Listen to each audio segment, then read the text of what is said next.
are you like me and do you not stretch when you're done working out?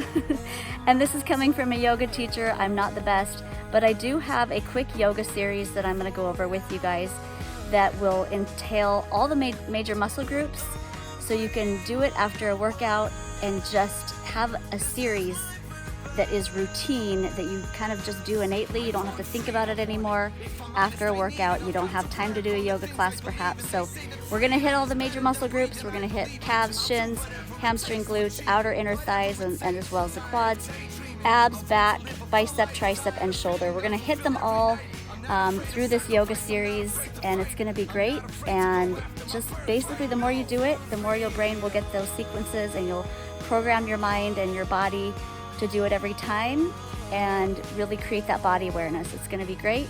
It'll just take a few minutes and you can do it every time you work out and give your muscles and joints the tender, loving care that will keep you, healthy and working out for even longer.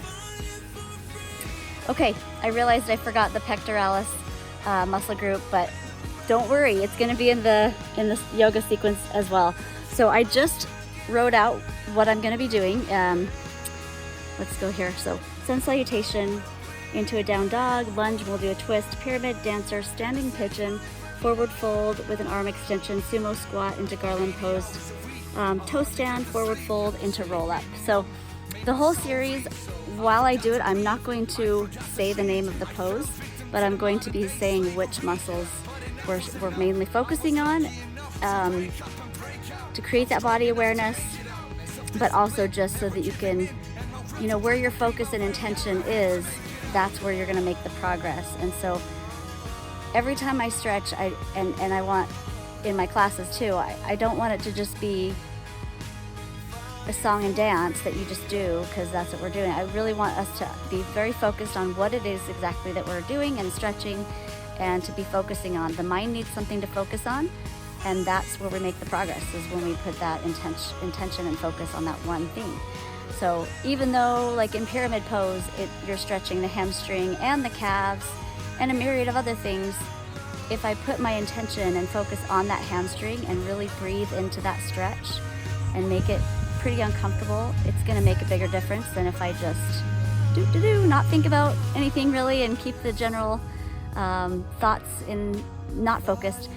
Also, this series is really good because you can do it almost anywhere. It doesn't include really coming to the floor, coming to the ground very much, where you could perhaps be a little bit more effective against gravity and whatnot, coming to the ground and being able to release a little bit deeper. But I like this because you can do it quick after a workout. You don't look silly or whatever if you're in front of people. You just ran outside, you want to stay and stretch in your driveway or something. So, okay, let's get into it. Okay, starting with a chest stretch, really open up the arms as well as the shoulder stretch. Inhale, swan dive down. We're just doing a basic yoga sun salutation, forward fold with the half up, fingertips on the shins. This will stretch the hamstrings and the glutes. Hands are gonna come down to the floor, maybe a little stretch of the thighs there. Walk or jump the legs back into plank, and then drop your body down. We're gonna stretch the chest and the belly, the abs here. Take a few breaths there if you wanna get into the obliques. Add a quick twist side to side. And then we'll come back in our downward facing dog.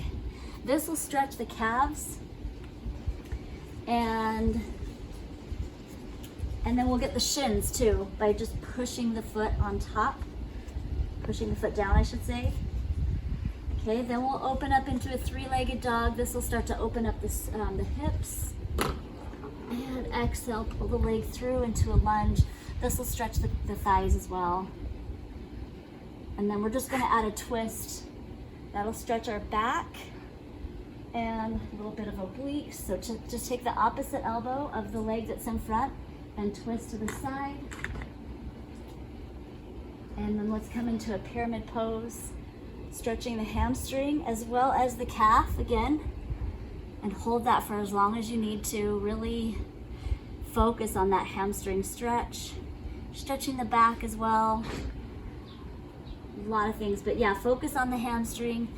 Finally, after about 4, 5, 6 maybe breaths, we're just gonna stand up and do a dancer pose. So you can stand up in a warrior 3 on the way up if you'd like, and then just reach back with the left arm for the left leg. Stretch the quad before you go into dancer pose. Maybe you don't do dancer pose, okay? This is a quick stretch, but in case you want to. And then we're just gonna take the leg that you're stretching, swing it in front to do a standing pigeon. So just have a seat in that standing pigeon pose. This will stretch the glutes, the hip. Okay, draw the belly in, and obviously balance is gonna be a good one here too. Finishing this off, let's go back into a forward fold to stretch the arms. So we're gonna get into the triceps a little bit, but mainly biceps and shoulders. And just stay there as long as you need to, allowing for that shoulder extension. I kind of like to do it until my shoulders, you know, feel it. I really want to feel it when I'm done. Okay, then finally, we got to get the inner thigh. So let's drop the arms down and just open up into a sumo squat. Hands on the thighs and just do a quick twist side to side. Or simply just drop. Did you hear my back crack? Wow. Just drop, drop, drop into garland pose.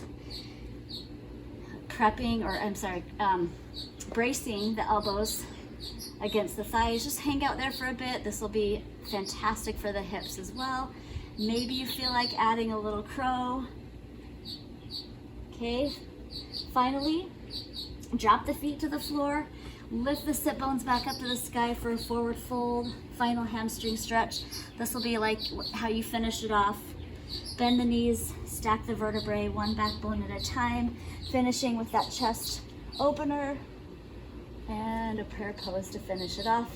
Obviously, you'll want to do the other side and take your time if you're really sore on the areas that you are. Okay, that's it. Fighting